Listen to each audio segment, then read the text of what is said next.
frontier is defined as uncharted territory by land or ocean. Those who chart that territory tell a story. The past illustrates the blueprint for the present,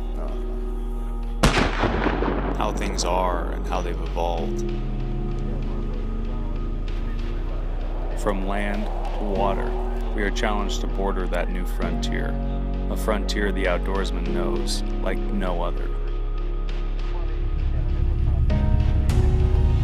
Author Gary Lewis works his way along that edge of where discoveries, failures, and achievements have written the story of the sportsman. Yes! Yes! From state to state, continent to continent, the stories told create the foundation of the present, and they lay the framework for the future.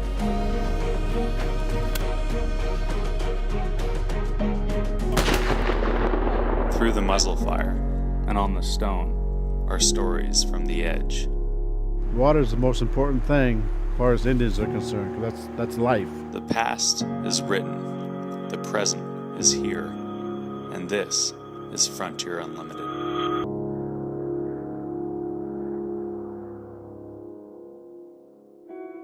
Fog. It lay in the mountain valleys, with only the tops of the foothills exposed and the spine of the coast range. With the potential for black ice in the early morning, Lewis kept a tight rein on the Ford's horses. Through Carlton and Yamhill, their headlights speared the mist.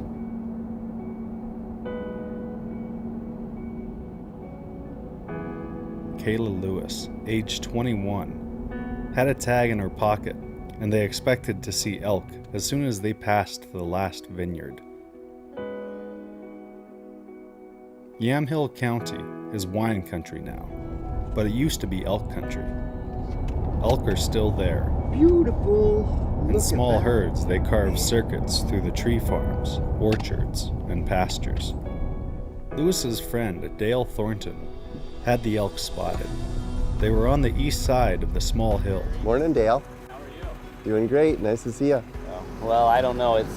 Hi, how are you? Doing good. How are you? Good. I haven't seen you for a while. Yeah, it's been a while. Good. So I don't know with the fog, it's going to be, we'll just have to see what goes on. Yep. Well, how are you? Doing good, thanks. I was just thinking, if this all goes as planned, then it'll be 3 generations here Yes. in 3 years. Yep. All harvesting an elk. Yep. That'll be good. Yep. Hoof rot has been observed in elk in western Oregon since 2014. One of the main priorities for the population-controlled hunts that Dale Thornton oversees to take animals that are affected with hoof rot, and Thornton reports such animals to district biologists. The elk are kind of in a good spot. The problem is it's so foggy, the only ones you can see are super close, and we might be able to sneak into a little old feed shed there, and if we can make it to there, then we can just kind of wait for things to happen. Okay. That sounds good. Yeah. On all of the Lewis and Thornton hunts, the crew used optics to examine the elk's feet. They rolled up and over, headlights switched off, then stopped behind a small stand of trees and a feed barn. Most elk are down here. That is a big cow. I can't judge everything else or everything, but I mean, she's by herself and everything. Okay. Sounds good. Okay.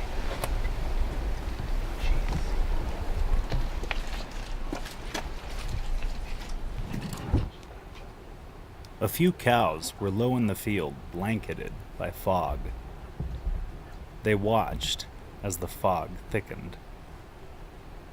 It was just a little too long, and she wouldn't just stay still for long. The fog was a little too much for me. I think there were some times when I could have gotten it, but I wanted to wait till she stopped moving and she had some places to be. I think we might as well go on down the road. Yeah.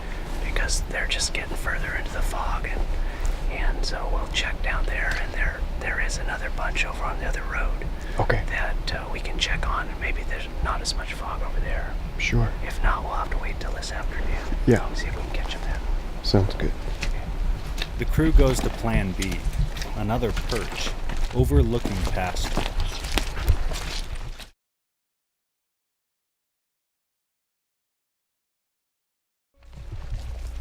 Gary Lewis, his father Don Lewis, and 21-year-old daughter Michaela Lewis were on a hunt for elk through the fir trees and meadows of Yamhill County.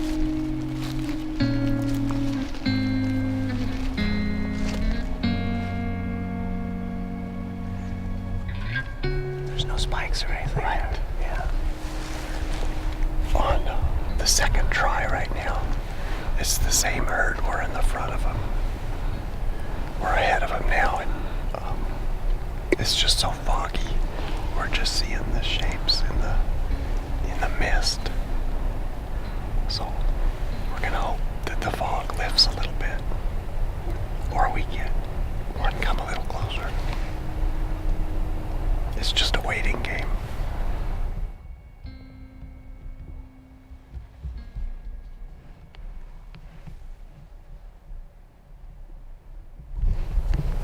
There's one there I think we can make a shot on, but when it's foggy like this, once they jump, you can't tell if you hit it or anything, you know, where it is in the bunch or anything. And this will just be a regular straight on hold. You don't need to. Yeah. You're sighted in at this range, so you're good. Yeah, that's only like. I tried to get a reading, and because of the fog, it kept saying 7 yards. There's no way to keep track of that animal. Right. I don't think it's a good deal. I think we might as well go look for that other bunch and see if maybe they're out of the fog, because this is just getting worse and worse. Yeah. And it wouldn't be fair to the animal even if we make a good shot, we won't be able to find it in the fog.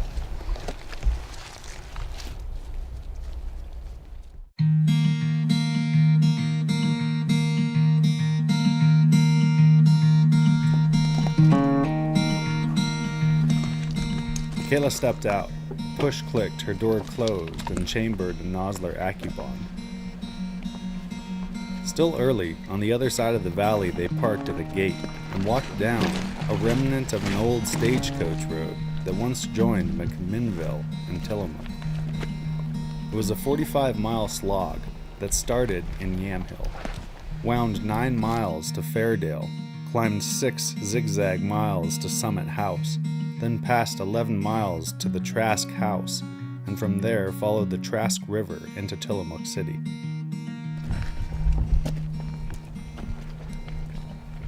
The first coaches that plowed the route were open to the elements. Folks who passed over the Trask River Wagon toll road in a stagecoach called it the most awful ride in the world. In 1862, the state granted $10,000 in gold coin to finish the road, and the tolls were authorized. A man on a saddle horse would pay 50 cents to pass over. 2 horses cost $1. Do they like to bed here? A lot of times they'll come up through, and depending on the weather, he's right in the edge of the timber where they'll stop and bed where they come up down below. Mm-hmm. And you think they're right out in the open, but if you go up and see where they're at, they can see you, but you can't see them until they already know you're here. So I guess probably we'll go back and check back over there just to see what's going on, and then See if the fog's coming up. Yeah. I imagine that they'll just about be leaving the field, but sometimes they stay out longer if it's foggy. Dale Thornton's grandfather settled in this little corner of Yamhill County in 1932, and he follows in the footsteps of his elders laid down before him. But Thornton is fond of elk. Walking back on the wagon road, they heard a cow elk call to assemble the herd, a sound as old as time. Working with the Oregon Department of Fish and Wildlife, Thornton has a pretty good idea of how many elk his land will support. When they reached the corner of Thornton's top feed barn, Michaela set up her shooting sticks. A lone cow trailed at the back of the herd, and Thornton indicated it to Michaela. It was right on the edge of the fog bank. Right, we're looking at quite a few elk right now. A few big bulls and a few cows. There's one cow she's broadside right now. She's been moving only a little bit, and we're planning on making a go for this one if we can make it work.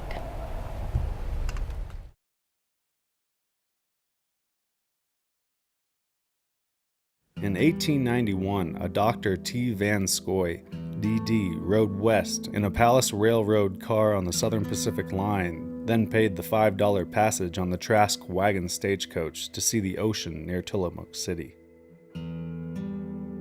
In 1904, the first automobile passed over to Tillamook, a steam-powered locomobile now on display at the Heritage Center in McMinnville. When it met with a horse, the rider had to dismount and throw a coat over the horse's head so that it wouldn't spook. The only sounds of hoofbeats now on that old road are when elk feed through the timber. It was built on the pattern of the stages that went from Sacramento to Portland in the late 1800s. So it's a honest to goodness replica of that. Notice the leather springs. That's the first thing I noticed. Yeah, that is. Part of the reason for that was you could actually repair them on the road, which you might have to do. Oh yeah. But this would require at least four animals, horses or mules. You can tell by the hitch. The tongue is long enough to handle that. It's just gorgeous.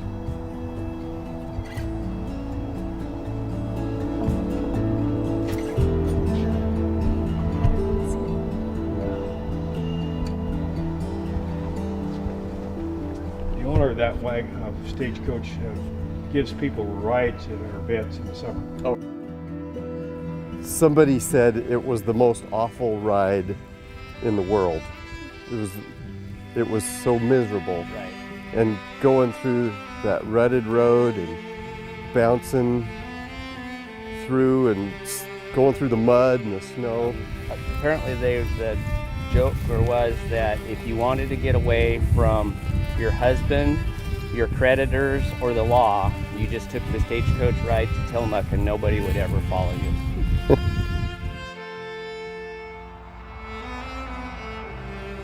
By mid-morning, the fog began to lift, and they returned to the meadow and stalked down through the oaks. Michaela lay down in the moss and oak leaves and dug the toes of her Danner boots into the duff. 250 yards, Lewis guessed. Thornton picked out an elk without a calf that was separated from the rest of the herd, and Michaela snicked her safety to fire. When the elk was well clear, Oh, I see her. she pressed the trigger.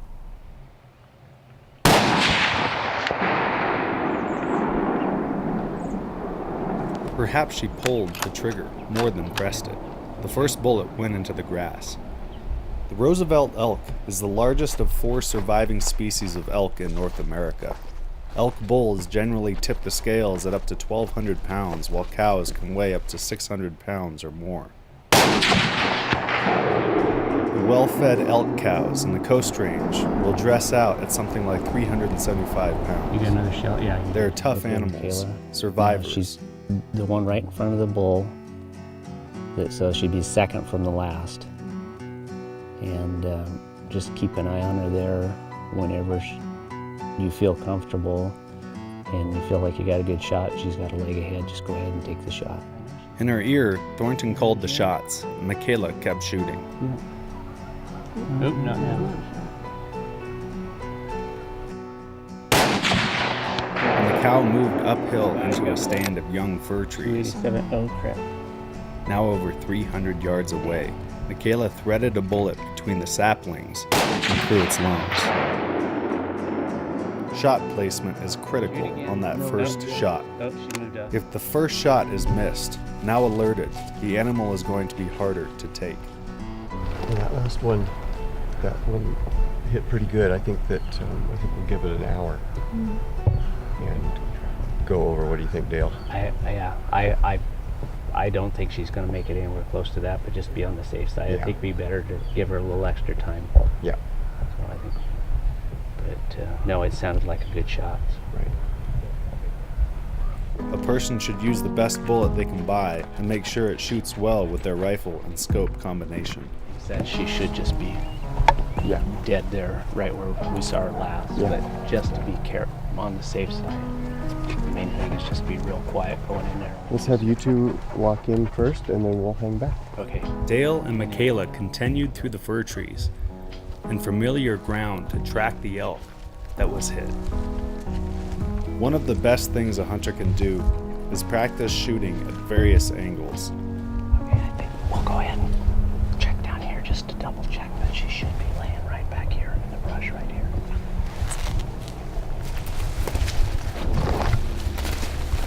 I think that's where she was standing when the last time we saw her after she jumped the fence.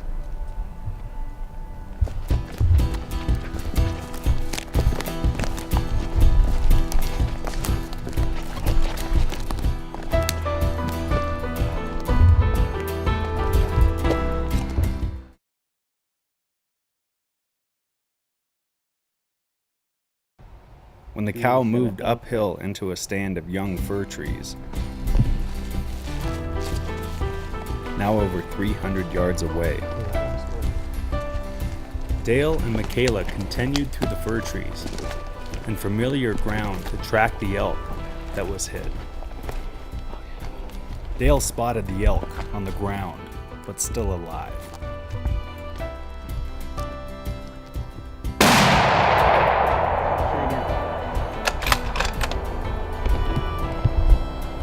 Good job. Thanks. Yep, she's done. I think she's down. I think we did it. I think she might need a little more time to be all right with the situation, but I don't think we need to put any more shots in her. It's been a pretty good day. It's been a pretty good day. This is my second elk. Let's see. Yeah, this is my second elk.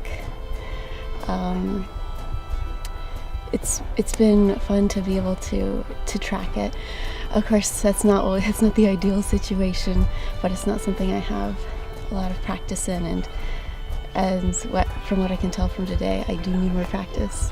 And this is a good trip for stuff like that, to get the practice and to get the success. It's a bonus.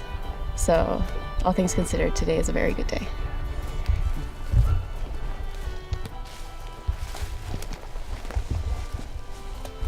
She made it that far. Yeah, wow, tough. But look, there's one there. Oh my goodness. That's crazy. The crew inspects the hits it took to take down a tough animal.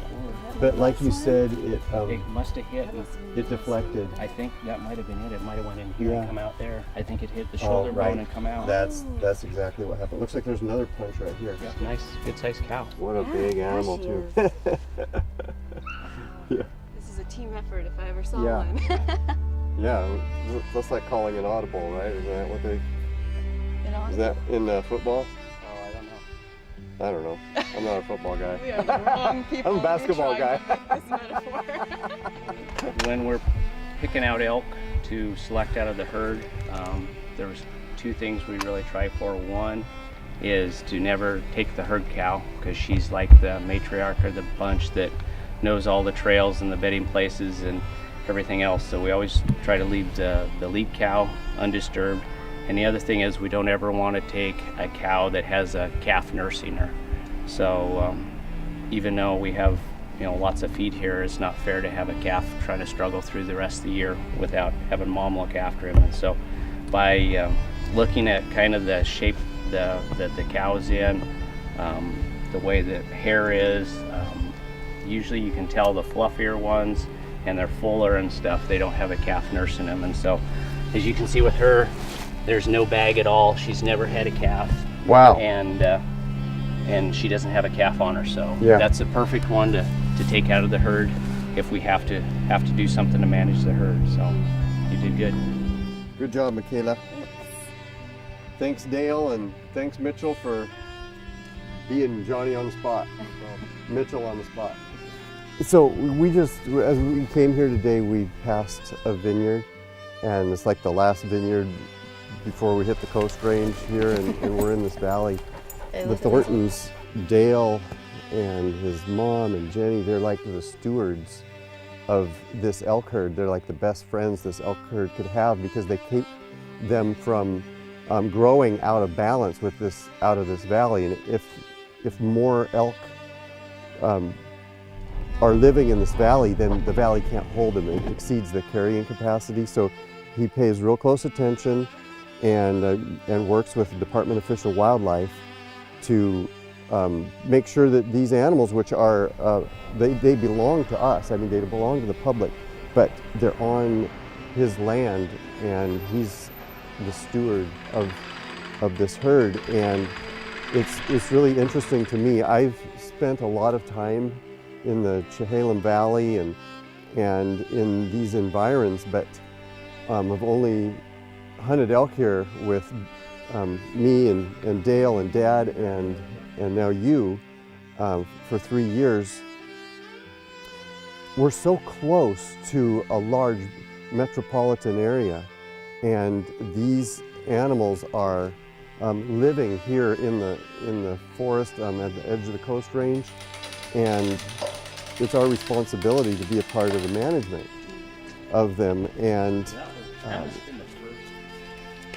the people that we might talk to just a few miles down the road have no idea that we're protecting those grapes down there, really protecting the elk and allowing them to coexist in this environment.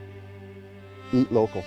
Lewis reckons many an elk fed the builders of that awful road and the travelers that passed from North Yamhill to Tillamook City. And it wasn't just the stagecoach, it was the mail that would make that run, and then the people with pack horses and stuff. And then there was a stagecoach stop up on Trask Mountain, owned by the Mitchells at the end of it, I guess.